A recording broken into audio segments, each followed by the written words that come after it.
नमस्कार, मैं डॉक्टर अर्चना गुप्ता। मैं आप लोगों को संघीय कार्यपालिका के अंतर्गत राष्ट्रपति एवं उपराष्ट्रपति के बारे में पढ़ाऊंगी। संघीय कार्यपालिका का वर्णन भारतीय संविधान के भाग 5 में अनुच्छेद 52 से 78 तक विस्तार से किया गया है। संघीय कार्यपालिका के अंतर्गत राष्ट्रपति, उपराष्ट्रपति, प्रधानमंत्री और उसकी मंत्रिपरिषद तथा महान न्यायवादी को सम्मिलित किया जाता है। संघीय कार्यपालिका को जानने से पहले और राष्ट्रपति के बारे में पढ़ने से पहले यह जान लेना आवश्यक है कि भारतीय संविधान में संसदीय शासन व्यवस्था को अपनाया गया है। संसदीय शासन व्यवस्था में नाम मात्र की कार्यपालिका और वास्तविक कार्यपालिका में अंतर होता है। हमारे यहाँ जो राष्ट्रपति है वो नाम मात्र का कार्यवाहक है और वास्तविक शक्तियां प्रधानमंत्री और मंत्रिपरिषद में निहित हैं। और प्रधानमंत्री तथा मंत्रिपरिषद के द्वारा ही, उन्हीं के माध्यम से जो भारत का राष्ट्रपति है वह अपनी शक्तियों का प्रयोग करता है। इन अधीनस्थ अधिकारियों के द्वारा ही जो संघ की कार्यपालिका शक्ति है वो राष्ट्रपति में ही निहित होती है, किंतु वह संविधान के अनुसार स्वयं या अपने अधीनस्थ अधिकारियों के द्वारा इन शक्तियों का प्रयोग करता है। भारत में ब्रिटेन की तरह ही संसदीय शासन प्रणाली की स्थापना की गई है, किंतु एक अंतर यह है कि ब्रिटेन की जो महारानी होती हैं उनमें उनका जो पद होता है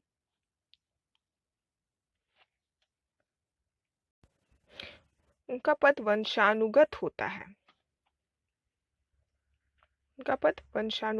है। जबकि भारत का राष्ट्रपति एक निर्वाचक मंडल द्वारा निर्वाचित किया जाता है। भारतीय संविधान के अनुच्छेद 52 में यह कहा गया है कि भारत का एक राष्ट्रपति होगा और अनुच्छेद 53 यह कहता है कि राष्ट्रपति अपनी शक्तियों का प्रयोग अपने अधीनस्थ अधिकारियों और कर्मचारियों अर्थात प्रधानमंत्री और मंत्रिपरिषद की सलाह के अनुसार करेगा। अब हम देखते हैं राष्ट्रपति का निर्वाचन कैसे होता है। तो राष्ट्रपति का निर्वाचन एक निर्वाचक मंडल द्वारा किया जाता है और विधि क्या होती है? आनुपातिक प्रतिनिधित्व प्रणाली के एकल संक्रमणीय मत पद्धति द्वारा होता है।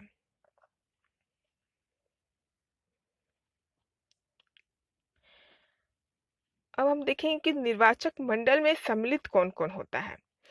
तो जो राष्ट्रपति के निर्वाचन के लिए जो निर्वाचक मंडल बनता है उसमें संसद के दोनों सदनों के निर्वाचित सदस्य, राज्य विधानसभाओं के निर्वाचित सदस्य तथा केंद्र शासित प्रदेश दिल्ली व पांडिचेरी विधानसभाओं के निर्वाचित सदस्य सम्मिलित होते हैं। यहाँ आप इस बात पे ध्यान दीजिएगा कि जो संसद के यहाँ दोनों सदनों के सिर्फ निर्वाचित सदस्य सम्मिलित होते हैं।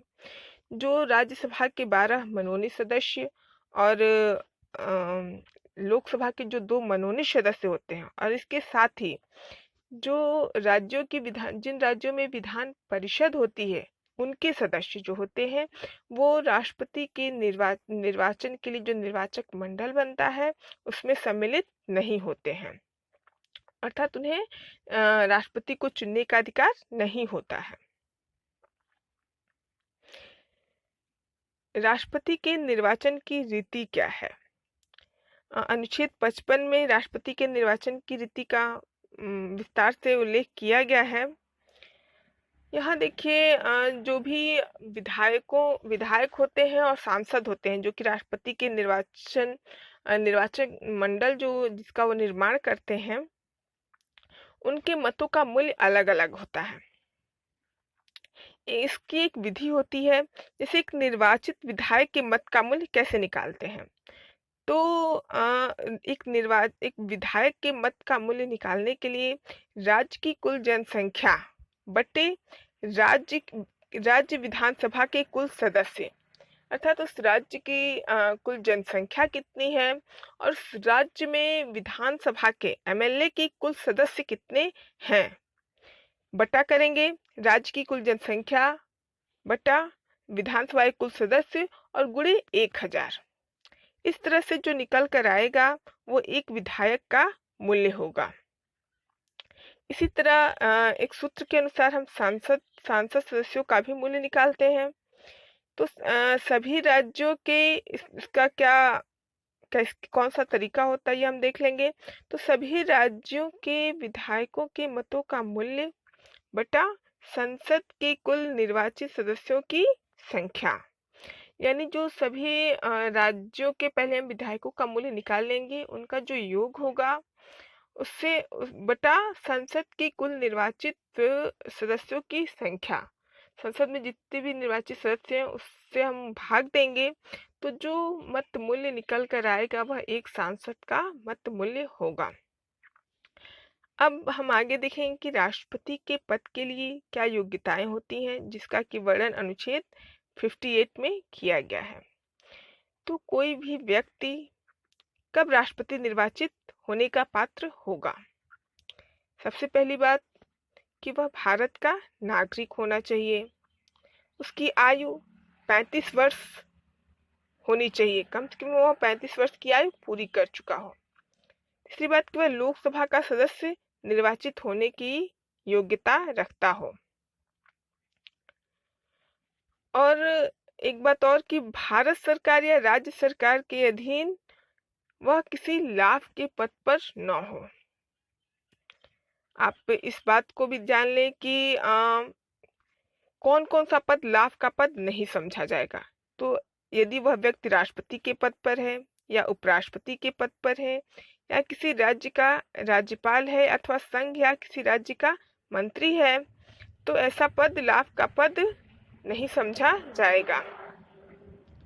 अब हम बात करते हैं कि राष्ट्रपति का शपथ ग्रहण, उसकी पदावधि और त्यागपत्र के बारे में। तो राष्ट्रपति पद ग्रहण करते समय उच्चतम न्यायालय के मुख्य न्यायाधीश के सम्मुख शपथ लेता है, और यदि मुख्य न्यायाधीश अनुपस्थित है तो सर्वोच्च न्यायालय के वरिष्ठतम न्यायाधीश या ज्येष्ठतम न्यायाधीश के समक्ष शपथ लेगा। जो राष्ट्रपति का कार्यकाल होता है वह पद ग्रहण करने की तिथि से 5 वर्ष तक का होता है। एक व्यक्ति चाहे तो वह राष्ट्रपति पद पर जितनी बार चाहे उतनी बार राष्ट्रपति पद पर निर्वाचित हो सकता है। संविधान में कोई इसके लिए सीमा निर्धारित नहीं की गई है, किंतु मैं आपको बता दूं कि भारतीय इतिहास में ऐसा सिर्फ एक बार ही हुआ है। डॉक्टर राजेंद्र प्रसाद, जो कि लगातार 2 बार भारत के राष्ट्रपति रहे हैं। उसके पश्चात कभी कोई राष्ट्रपति दूसरी बार राष्ट्रपति का चुनाव नहीं लड़ा है। कार्यकाल की समाप्ति से पहले राष्ट्रपति अपना त्यागपत्र उपराष्ट्रपति को देगा। राष्ट्रपति चाहे तो अपने कार्यकाल से पहले भी अपना पद त्याग कर सकता है, कार्यकाल पूरा होने से पहले भी अपना पद त्याग कर सकता है। तो उसे अपना त्यागपत्र जो है वो उपराष्ट्रपति को देना होता है। राष्ट्रपति के पद के लिए शर्तें क्या क्या होती हैं? तो मैंने पहले ही बताया कि पहली शर्त यही है कि वह संसद के किसी भी सदन या राज्य विधायिका का सदस्य नहीं होना चाहिए। यदि कोई ऐसा व्यक्ति निर्वाचित होता है तो उसे पद ग्रहण करने से पहले उस सदन से त्यागपत्र देना होगा। अर्थात वह राष्ट्रपति का पद ग्रहण करने से पहले वह यदि किसी सदन का सदस्य है या किसी राज्य की विधानसभा का सदस्य है तो उसे वहां से त्यागपत्र देना होगा। दूसरी बात यह कि राष्ट्रपति कोई अन्य लाभ का पद धारण नहीं करेगा। राष्ट्रपति को जो भी सुविधाएं दी जाती हैं और जो वेतन भत्ते दिए जाते हैं उसका उसको उसकी पदावधि के दौरान कम नहीं किया जाएगा। यदि राष्ट्रपति के पद से संबंधित कोई विवाद होता है, उसके निर्वाचन से संबंधित कोई विवाद होता है, तो उसकी जांच सर्वोच्च न्यायालय करेगा और उसी का निर्णय अंतिम होगा। अब आते हैं राष्ट्रपति पर महाभियोग की प्रक्रिया। राष्ट्रपति को मैंने बताया कि वह त्यागपत्र भी दे सकता है अपना कार्यकाल पूरा होने से पहले। 5 वर्ष का राष्ट्रपति का कार्यकाल होता है और वह अपना त्यागपत्र उपराष्ट्रपति को दे सकता है। इसके अतिरिक्त राष्ट्रपति पर महाभियोग लगाकर ही उसे उसके पद से हटाया जा सकता है और वह महाभियोग की प्रक्रिया तभी लगाई जा सकती है कि जब राष्ट्रपति ने संविधान का उल्लंघन किया हो। जो महाभियोग का आरोप है वह संसद के किसी भी सदन में प्रारंभ किया जा सकता है। जिस भी सदन में यह महाभियोग लगेगा, जिस भी सदन के द्वारा इसे लगाया जाएगा, उसके 1/4 सदस्यों द्वारा उस पर पहले हस्ताक्षर होना चाहिए और महाभियोग लगाने से 14 दिन पूर्व राष्ट्रपति को इस बात की सूचना दी जानी चाहिए। जो महाभियोग का प्रस्ताव है वह उस जिस भी सदन ने उसे लगाया है, उस सदन द्वारा महाभियोग का प्रस्ताव 2/3 बहुमत से पारित होना चाहिए। 2/3 बहुमत से यदि वह सदन महाभियोग के प्रस्ताव को पारित कर देता है तो वह दूसरे सदन में पेश किया जाएगा और दूसरा सदन उन आरोपों की जांच करेगा। और इस समय जो राष्ट्रपति को यह अधिकार होता है कि वह स्वयं उपस्थित होकर अथवा अपना प्रतिनिधि भेजकर अपना पक्ष रख सकता है। यदि दूसरा सदन भी इन आरोपों को सही पाता है और महाभियोग के प्रस्ताव को 2/3 बहुमत से पारित कर देता है तो राष्ट्रपति को प्रस्ताव पारित होने की तिथि से पद त्याग करना होगा।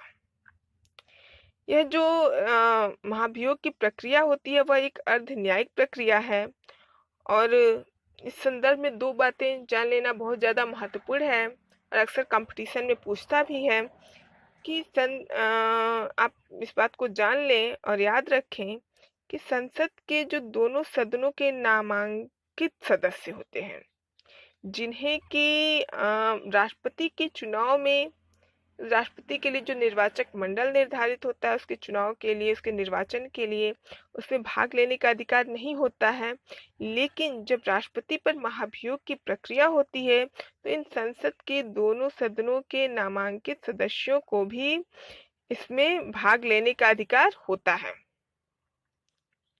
वह भी इस महाभियोग की प्रक्रिया में भाग ले सकते हैं। इसके साथ ही जो राज्य विधानसभाओं के निर्वाचित सदस्य तथा दिल्ली व पुदुचेरी केंद्र शासित राज्य विधानसभाओं के जो सदस्य थे वो इस महाभियोग प्रस्ताव में भाग नहीं लेते हैं, जबकि इन्होंने चुनाव में भाग लिया था। और आप एक बात ये भी जान लें कि भारतीय इतिहास में आज तक किसी भी राष्ट्रपति पर महाभियोग की प्रक्रिया नहीं चलाई गई है। अब हम बात करेंगे राष्ट्रपति की शक्तियां एवं कर्तव्यों की। तो राष्ट्रपति की शक्तियों को हम कई भागों में बांट करके उसका अध्ययन कर सकते हैं। जैसे उसकी कार्यकारी शक्तियां क्या हैं, उसकी विधायी शक्तियां क्या हैं, राष्ट्रपति की वीटो शक्ति क्या है, उसकी वित्तीय शक्तियां क्या हैं, न्यायिक शक्ति, कूटनीतिक शक्तियां, सैन्य शक्तियां और जो सबसे महत्वपूर्ण है आपातकालीन शक्तियां। तो पहले हम कार्यकारी शक्तियों को देख लेते हैं कि राष्ट्रपति की कार्यकारी शक्तियां क्या हैं। तो राष्ट्रपति मैंने पहले ही बताया था कि हमारे यहाँ जो कार्यपालिका है, जो नाम मात्र की कार्यपालिका है, उसका उदाहरण राष्ट्रपति होता है और वास्तविक कार्यपालिका की शक्तियां प्रधानमंत्री व मंत्रिपरिषद में निहित होती हैं। देखिए यही बात यहाँ करें कि राष्ट्रपति अपनी शक्तियों का प्रयोग प्रधानमंत्री व मंत्रिपरिषद की सहायता से ही करता है। चूंकि राष्ट्रपति भारत का प्रथम नागरिक होता है, तब भारत सरकार के सभी शासन संबंधी कार्य उसके नाम पर ही किए जाते हैं। राष्ट्रपति प्रधानमंत्री की नियुक्ति करता है तथा उसी के परामर्श पर वह अन्य मंत्रियों की नियुक्ति भी करता है। चौथी बात है कि राष्ट्रपति के द्वारा अन्य महत्वपूर्ण नियुक्तियां भी की जाती हैं, जैसे वो भारत का महान न्यायवादी, महानियंत्रक एवं महालेखा परीक्षक, मुख्य चुनाव आयुक्त, अन्य चुनाव आयुक्त, राज्यों के राज्यपाल, अन्य की भी नियुक्ति करता है। अब हम बात करेंगे राष्ट्रपति की विधायी शक्तियों की। चूंकि राष्ट्रपति संसद का एक अंग होता है, आपको पता है कि संसद के 3 अंग हैं। यहाँ अंक गलत शब्द लिख गया है, यहाँ अंग होगा। संसद के 3 अंग होते हैं, लोकसभा, राज्यसभा और राष्ट्रपति। तो संसद का अंग होने के नाते राष्ट्रपति की विधायी शक्तियां भी बहुत ज्यादा महत्वपूर्ण हो जाती हैं।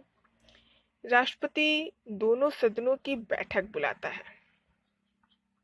उसे संबोधित करता है, सत्रावसान एवं विघटन करने का कार्य भी राष्ट्रपति का ही है। जब भी संसद का राष्ट्रपति को संसद का संयुक्त अधिवेशन भी बुलाने का अधिकार है, किंतु इस संसद का जो संयुक्त अधिवेशन होता है उसकी अध्यक्षता कौन करता है? लोकसभा का अध्यक्ष करता है। राष्ट्रपति प्रत्येक नए चुनाव के बाद तथा प्रत्येक वर्ष संसद के प्रथम अधिवेशन को संबोधित भी करते हैं, और इसी संबोधन में जो राष्ट्रपति है वह पूरा जो सरकार है उसका जो कार्य, सरकार के जो कार्य हैं, जिसको सरकार का जो नीतियां निर्धारित करने वाली है सरकार, उससे पूरा प्रकाश डालते हैं। इसके साथ ही जो राष्ट्रपति का एक अन्य महत्वपूर्ण कार्य है वह यह है कि वह राज्यसभा में 12 व्यक्तियों को तथा लोकसभा में 2 व्यक्तियों को मनोनीत करता है, और वह ऐसे व्यक्तियों को मनोनीत करेगा जो साहित्य, विज्ञान, कला व समाज सेवा से जुड़े हों। राज्यसभा में वह ऐसे व्यक्तियों को मनोनीत करेगा और लोकसभा में वह एंग्लो इंडियन समुदाय से 2 व्यक्तियों को मनोनीत करेगा।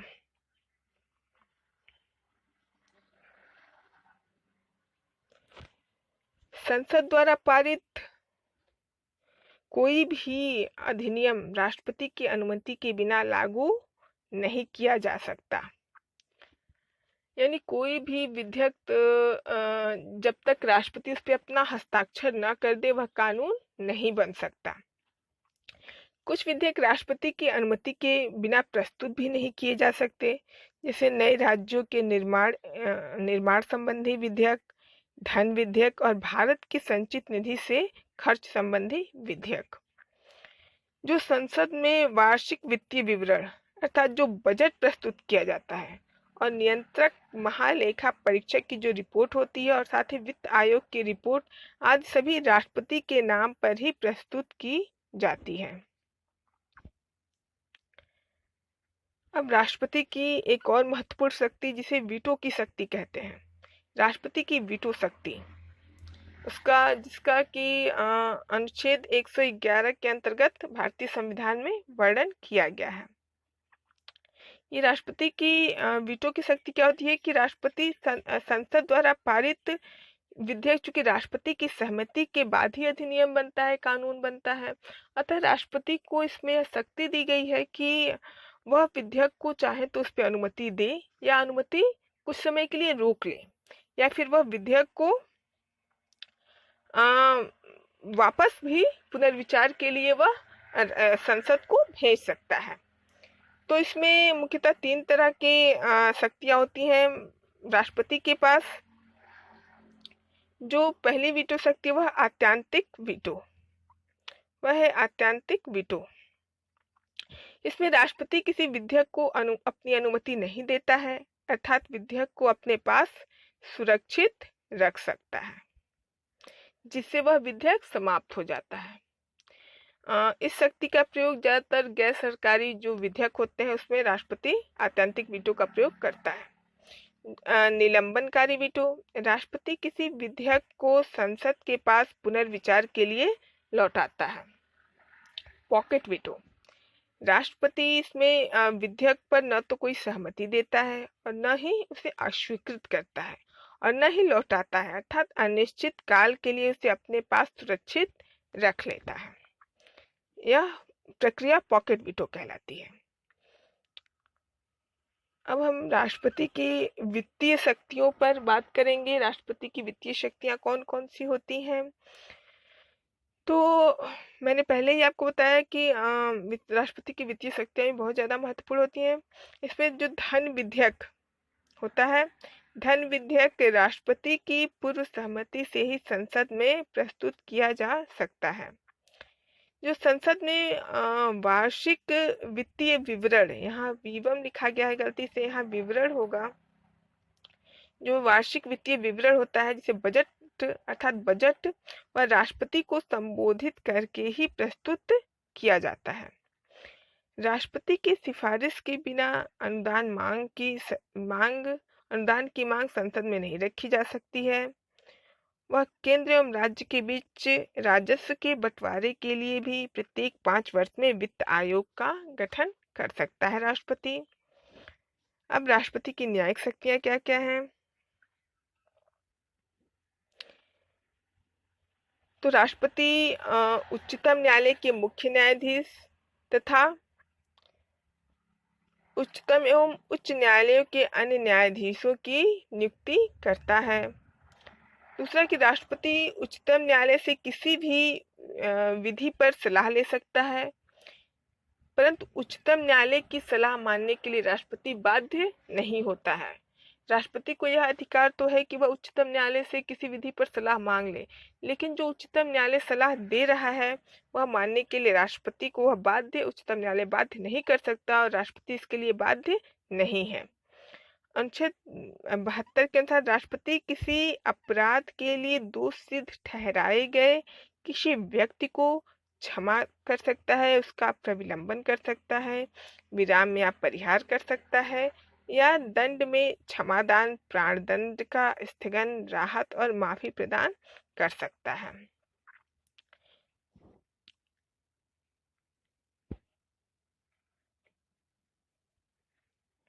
अब देखिए इसमें आगे क्षमादान, तो इसमें दोषी को दिया गया दंड पूरी तरह समाप्त हो जाता है, अर्थात वह सभी आरोपों से मुक्त हो जाता है। लघुकरण का क्या मतलब है यहाँ कि इसमें दंड के स्वरूप को बदलकर उसे कम कर दिया जाता है। उदाहरणार्थ कि अगर किसी व्यक्ति को मृत्यु दंड दिया गया है तो उसके मृत्यु दंड को आजीवन कारावास में परिवर्तित कर दिया जाएगा। परिहार का क्या मतलब है?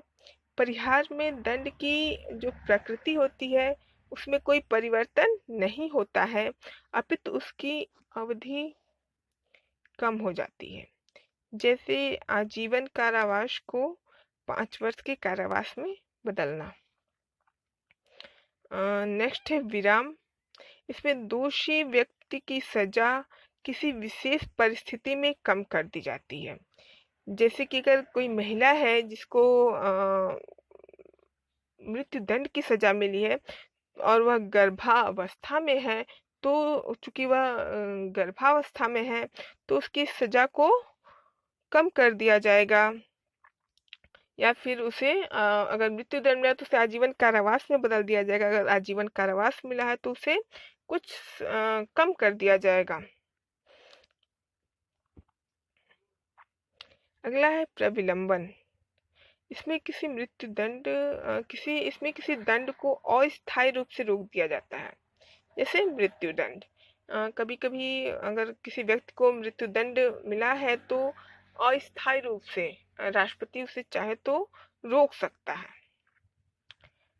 अब आता है राष्ट्रपति की कूटनीतिक शक्तियां। तो राष्ट्रपति के नाम पर ही मैंने बताया कि आप लोगों को कि प्रधानमंत्री और मंत्रिपरिषद जितनी भी शक्तियों का प्रयोग करते हैं, या भारतीय संविधान में ऐसा लिखा भी है कि कार्यपालिका शक्ति राष्ट्रपति में ही निहित होती है। तो जो विदेशों में राष्ट्रपति देश का प्रतिनिधित्व करता है, सभी अंतर्राष्ट्रीय संधियां, एवं समझौते राष्ट्रपति के नाम पर ही किए जाते हैं, लेकिन इनके लिए संसद की अनुमति अनिवार्य है। अब सैन्य शक्तियों की बात कर लेते हैं।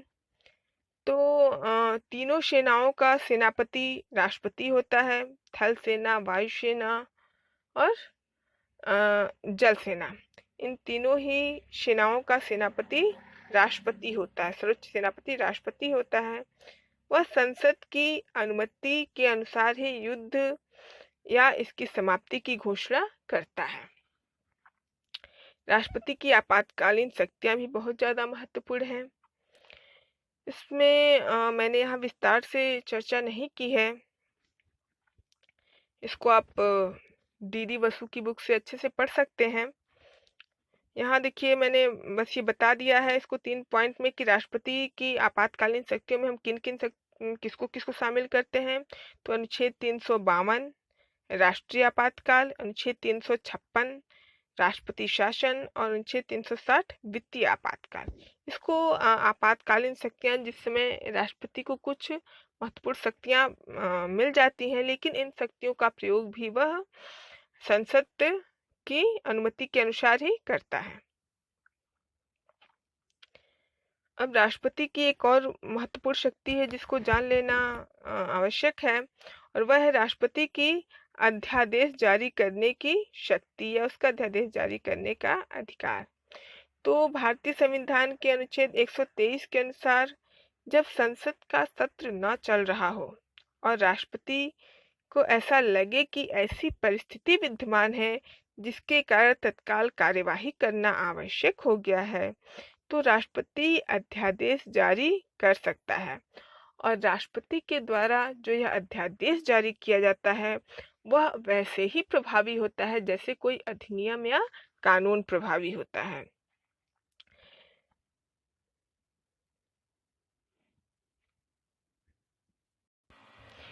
इस अध्यादेश को 6 सप्ताह के अंदर दोनों सदनों द्वारा पारित हो जाना चाहिए, वरना यह अध्यादेश समाप्त हो जाएगा। अब राष्ट्रपति को जो वेतन भत्ते मिलते हैं, उसके जो विशेषाधिकार होते हैं उसको देख लेते हैं।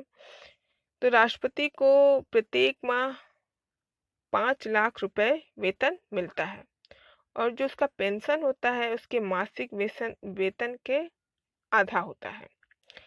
राष्ट्रपति को अपने आधिकारिक कार्यों में किसी भी विधिक जिम्मेदारी से उन्मुक्ति होती है, और राष्ट्रपति का जो वेतन होता है वो आयकर से मुक्त होता है। यहाँ मैंने आप लोग को यह बता दिया है कि राष्ट्रपति कई बार कंपटीशन में पूछता है कि राष्ट्रपति द्वारा जो महत्वपूर्ण नियुक्तियां की जाती हैं, कौन कौन सी महत्वपूर्ण नियुक्तियां राष्ट्रपति के द्वारा की जाती हैं। तो भारत का प्रधानमंत्री एवं संघ के अन्य मंत्री, भारत का महान न्यायवादी, नियंत्रक एवं महालेखा परीक्षक की नियुक्ति भी राष्ट्रपति ही करता है।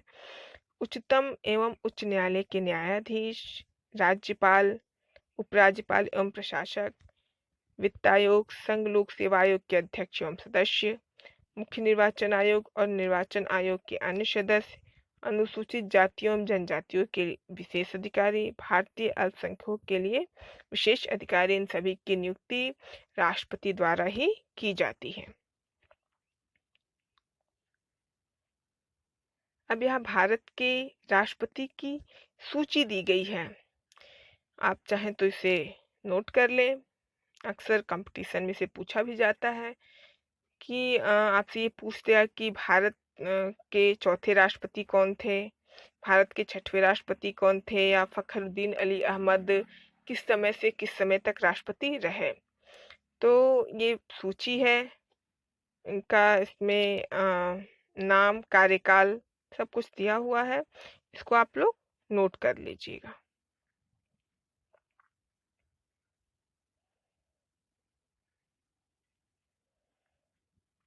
अभी वर्तमान में रामनाथ कोविंद है राष्ट्रपति, जो 25 जुलाई 2017 को पदभार ग्रहण किए हैं, और भी वर्तमान में ये हैं रामनाथ कोविंद, श्री रामनाथ कोविंद हैं राष्ट्रपति भारत के। ये तो थे भारत के राष्ट्रपति। अब हमें जो अगला टॉपिक पढ़ना है वह है उपराष्ट्रपति। तो भारतीय संविधान के अनुच्छेद 63 में यह कहा गया है कि भारत का एक उपराष्ट्रपति होगा। अनुच्छेद 64 यह कहता है कि उपराष्ट्रपति राज्यसभा का पदेन सभापति भी होगा। भारत में उपराष्ट्रपति का पद अमेरिका के संविधान से लिया गया है। हम देख लेते हैं कि उपराष्ट्रपति का निर्वाचन कैसे होता है। तो उपराष्ट्रपति का निर्वाचन संसद के दोनों सदनों के सदस्यों से मिलकर बनने वाले निर्वाचक गणों के द्वारा होता है और ये निर्वाचक गण आनुपातिक प्रतिनिधित्व प्रणाली के एकल संक्रमणीय मत प्रणाली द्वारा राष्ट्रपति का निर्वाचन करते हैं, उपराष्ट्रपति का निर्वाचन करते हैं। आप इस बात को ध्यान से थोड़ा देखिएगा कि बहुत बच्चे कंफ्यूज हो जाते हैं। यहाँ उपराष्ट्रपति के निर्वाचन में संसद के दोनों सदनों के सभी सदस्य अर्थात यहाँ नामित और निर्वाचित सदस्य जो दोनों सदस्य होते हैं अर्थात सभी सदस्य भाग लेते हैं, जबकि राष्ट्रपति के निर्वाचन में ऐसा नहीं था। जब हम आप लोगों को राष्ट्रपति पढ़ा रहे थे तभी हमने बताया था कि राष्ट्रपति के निर्वाचन में केवल संसद के दोनों सदनों के निर्वाचित सदस्य भाग लेते हैं, नामित सदस्य उसमें भाग नहीं लेते हैं। लेकिन यहाँ उपराष्ट्रपति के निर्वाचन में संसद के दोनों सदनों के सभी सदस्य भाग लेते हैं। अब अर्हताएं क्या क्या होती हैं? तो वह भारत का नागरिक होना चाहिए, आयु 35 वर्ष पूरी हो चुकी हो, राज्यसभा का सदस्य बनने की योग्यता रखते हो और लाभ का पद धारण नहीं करते हो। शपथ ग्रहण। तो उपराष्ट्रपति अपना पद ग्रहण करने से पहले राष्ट्रपति अथवा उसके द्वारा नियुक्त किसी व्यक्ति के सम्मुख पद व गोपनीयता की शपथ लेते हैं। उपराष्ट्रपति की पदावधि भी पद ग्रहण करने की तारीख से 5 वर्ष की होती है। वह अपना त्यागपत्र राष्ट्रपति को देते हैं और जो उपराष्ट्रपति हैं उन्हें हटाया कैसे जाता है? तो उपराष्ट्रपति राज्यसभा के ऐसे संकल्प द्वारा अपने पद से हटाए जा सकते हैं जिसे राज्यसभा के तत्कालीन समस्त सदस्यों ने बहुमत पारित किया हो और जिससे लोकसभा सहमत हो। देखिए यह बात भी ध्यान देने के लिए है कि जब हम आपको राष्ट्रपति को पढ़ा रहे थे तो मैंने राष्ट्रपति पर महाभियोग प्रक्रिया पढ़ाई थी। तो राष्ट्रपति पर महाभियोग की प्रक्रिया संसद के किसी भी सदन में शुरू की जा सकती है, लेकिन उपराष्ट्रपति को अगर पद से हटाना हो तो ऐसा कोई संकल्प यहाँ केवल राज्यसभा के द्वारा ही लाया जा सकता है और राज्यसभा के सभी सदस्यों का बहुमत उसमें होना चाहिए, उसे बहुमत द्वारा पारित किया जाना चाहिए और लोकसभा की बस उसमें सहमति आवश्यक है। हाँ, और ये भी ध्यान देना है कि यहाँ 14 दिन पूर्व उपराष्ट्रपति को भी इस बात की सूचना देनी होगी।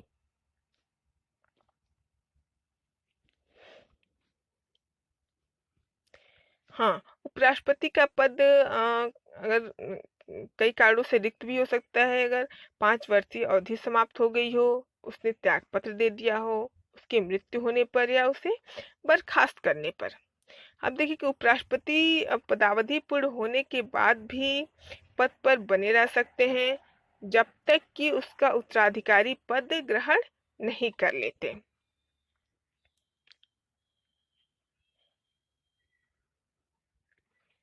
यहाँ उपराष्ट्रपति की सूची दी गई है कि भारत में भारतीय इतिहास में अब तक कौन कौन उपराष्ट्रपति रहे हैं। तो भारत के प्रथम उपराष्ट्रपति डॉक्टर सर्वपल्ली राधाकृष्णन थे। तो आप चाहें तो इसे नोट कर लेंगे।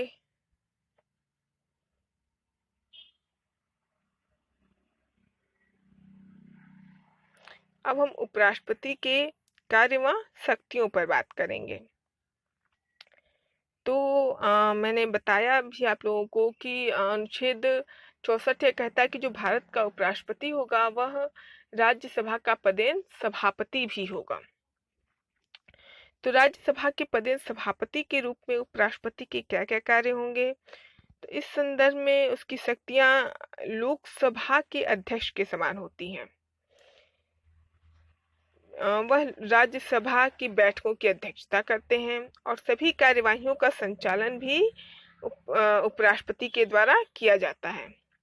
क्योंकि उपराष्ट्रपति राज्यसभा का सदस्य नहीं होता है, इसलिए उसे मतदान का अधिकार नहीं दिया गया है, किंतु जो उपराष्ट्रपति होता है राज्यसभा के पदेन सभापति के रूप में उसे निर्णायक मत देने का अधिकार होता है। राष्ट्रपति के रूप में उसकी क्या शक्तियां होती हैं? तो ये तो हो गया राज्यसभा के पदेन सभापति के रूप में। अब जब वह राष्ट्रपति अगर राष्ट्रपति का पद खाली है तो उपराष्ट्रपति को राष्ट्रपति का पद संभालना होता है, और ऐसी स्थिति में उसकी क्या शक्तियां होती हैं? देखिए, अनुच्छेद 65 में कहा गया है कि राष्ट्रपति की मृत्यु, पद त्याग या पद से हटाए जाने या अन्य कारण से उसके पद में हुई रिक्ति की दशा में उपराष्ट्रपति उस तारीख से राष्ट्रपति के रूप में कार्य करेगा जिस तारीख को ऐसी रिक्ति को भरने के लिए निर्वाचित नया राष्ट्रपति अपना पद ग्रहण नहीं कर लेता। अर्थात जब तक कोई नया राष्ट्रपति अपना पद ग्रहण नहीं कर लेता तब तक उपराष्ट्रपति ही उस राष्ट्रपति के पद को संभालते हैं। उपराष्ट्रपति ऐसी कंडीशन में जबकि एक उपराष्ट्रपति राष्ट्रपति का पद संभालते हैं तो उपराष्ट्रपति को जो वेतन राज्यसभा अध्यक्ष होने के कारण मिलता है, लेकिन जब वो उपराष्ट्रपति किसी अवधि में कार्यवाहक राष्ट्रपति के रूप में कार्य करते हैं तो उसे राज्यसभा के सभापति के रूप में मिलने वाला वेतन नहीं मिलता, अपितु उसे राष्ट्रपति को प्राप्त होने वाले वेतन और भत्ते दिए जाते हैं। अब यहाँ उपराष्ट्रपति से जुड़े कुछ महत्वपूर्ण तथ्य हैं जो कंपटीशन में आपसे पूछे जा सकते हैं। ऐसे में कुछ महत्वपूर्ण तथ्य तो उसको आप तो नोट कर लीजिएगा। यहाँ मैंने उपराष्ट्रपति से संबंधित कुछ महत्वपूर्ण अनुच्छेद भी आप लोगों के लिए नोट कर लिया है। उसको आप चाहे तो याद करिएगा, उसे नोट कर लीजिएगा, ये बहुत इम्पोर्टेंट है। अब लगभग राष्ट्रपति और उपराष्ट्रपति से संबंधित सभी बातें मैंने इस चैप्टर में आप लोग को समझा दी, और मुझे उम्मीद है कि आपको ये सब कुछ अच्छे से समझ में आ गया होगा। धन्यवाद।